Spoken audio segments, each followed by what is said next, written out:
popularity of action cameras is decreasing every day. If for a couple of years millions of people dreamed of purchasing GoPro, today smartphones that are tightened up to take pictures easily replace it in most cases. This fact makes the decision of the Chinese manufacturer UMiDIGI to create a hybrid of a mobile phone and the above variety of cameras is very controversial. The appearance of the new product causes mixed feelings. A great 5.5-inch OGS display is covered with strong tempered glass, but it is not deprived of quite large bezels. Additional monochrome screen on the back panel not perfectly suits the large thickness of the housing due to their 16-megapixel module. In addition, the plastic used is not very pleasant to the touch. Metal edging slightly improves the impression from the appearance, but in general it is difficult to call it outstanding. But the display with HD+ resolution is unlikely to disappoint the buyer with good levels of brightness and contrast.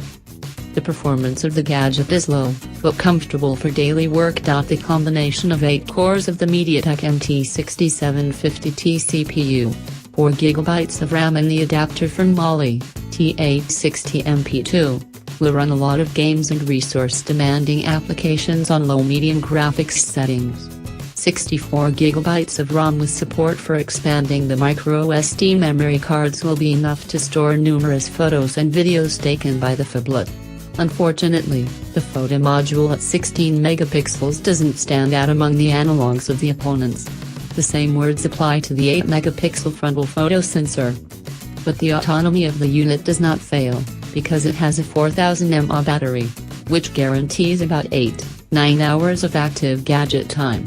We should not forget about the availability of 4G, OTG, Android Nougat. However, all the positive aspects are not able to rid the device of several critical flaws, which put an end to its ability to become a bestseller.